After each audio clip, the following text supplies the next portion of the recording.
तो हाय, कैसे आशा करता हूँ आप सभी अच्छे होंगे। दोस्तों, आउटसोर्स कर्मचारी के बारे में और निगम के बारे में दोनों का संयुक्त रूप से कब मिला होगा, कब जुड़ा होगा, इस बात को लेकर के वेट करते करते बहुत सारे लोग थक चुके हैं। आजकल एक पेपर कटिंग आती है तो उस पर ढेर सारी तमाम वीडियो आती है। उसी तरह से मैं भी एक वीडियो लेके आया हूँ। इस वीडियो का औचित्य है, एक नया लेटर जारी हुआ है 19 सितंबर को। लेकिन इस बार ये जो लेटर कहता है, ये हमें कुछ संभावनाएं व्यक्त कर रहा है कि जल्द से जल्द ये चीज़ें होने वाली हैं, क्योंकि अभी तक जो चीज़ें क्लियर नहीं थी वो यहाँ पे क्लियर हो गई हैं।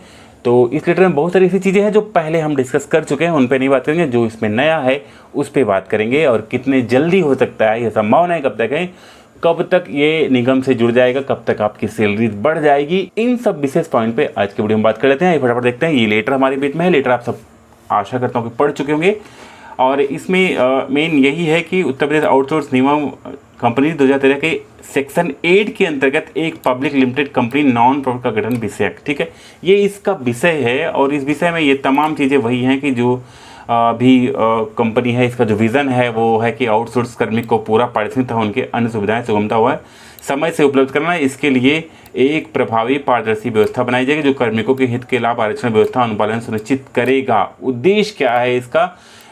Skilled, semi skilled, unskilled man power के स्थान विभागों संस्थाओं को उपलब्ध कराना। आउटसोर्स कार्मिक समस्याओं का समाधान उत्तर प्रदेश आउटसोर्स निगम का गठन किया गया है, ऑलरेडी गठन कर दिया गया है, और वो एक रेगुलर बॉडी की तरह काम करेगी, जो कि एक उसके रूल्स, उसके स्टैंडर्ड्स और नियम होंगे, कानून होंगे, तो उनके तहत काम करेगा। ये तमाम बातें हैं जो मानदंड है चुनने के लिए, जो वरीयता दी जा रही है, वो सब चीज़ के बारे में पहले से आप जान चुके हैं। विशेष रूप से यहाँ पे जो आउटसोर्स एजेंसियां हैं वो किसी भी एम्प्लॉय को बदल नहीं सकेंगी, उनको निकाल नहीं सकेंगी। मिनिमम 3 साल का उनका कम से कम जो है अनुबंध होगा। उसके बाद अगर कोई उन पे एलिगेशन लगता है तो निकाला जाएगा। तमाम तरह की चीज़ें जो हैं वो यहाँ पे क्रिटिकल की जा रही हैं कंपनियों के लिए जो शोषण करते थे। शोषण के खिलाफ उनकी शिकायत निगम को ली जाएगी, तमाम उस पर बातें की जाएगी। बेसिकली यहाँ पे एक और बात यहाँ पे आ रही है कि निगम की और ये बढ़ने की जो डेट है वो कैसे हम मान सकते हैं।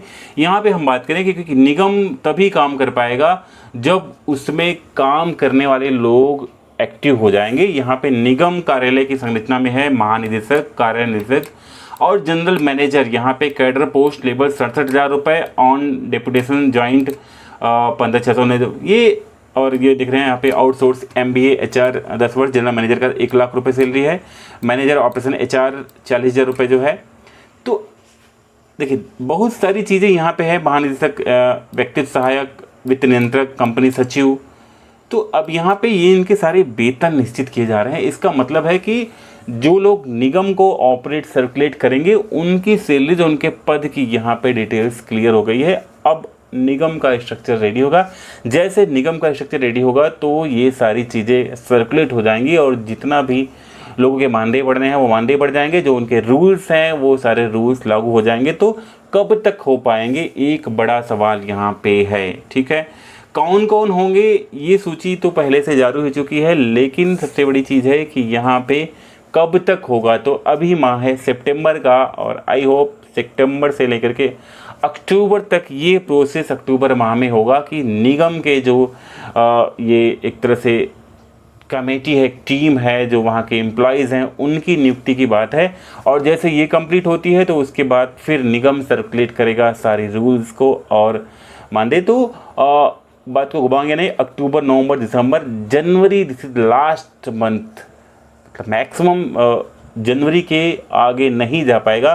जो नया साल आपका होगा वो आपके लिए नए सैलरीज और नया नियम के साथ आपका भविष्य उज्जवल करेगा। अब बात करें यहाँ पे पंचायत कर्मी के लिए, तो पंचायत कर्मी जो आउटसोर्स थर्ड पार्टी के तहत रखे गए हैं उनके लिए यहाँ पे ऑप्शंस है, लेकिन जो हमारे पंचायत सहायक हैं इनके लिए यहाँ पे अपॉर्चुनिटी नहीं है, क्योंकि ये एक अलग टाइप की आउटसोर्स एजेंसी से काम करते हैं कि ग्राम पंचायत एक संस्था है और उस संस्था ने आउटसोर्स लिया हुआ है, जो कि गवर्नमेंट की थर्ड पार्टी में नहीं आती, क्योंकि ये एक स्थानीय निकाय है और इसने अपने काम के लिए पंचायत सहायक से अनुबंध किया हुआ है।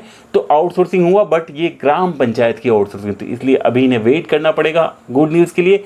बाकी जो आउटसोर्स एम्प्लॉई हैं उनके लिए यहाँ पे गुड न्यूज़ है कि वो लोग जनवरी तक जरूर इस निगम का और इस पेमेंट का लाभ उठा पाएंगे। वीडियो पसंद है तो लाइक करिएगा, चैनल को नया सब्सक्राइब जरूर कर लीजिएगा।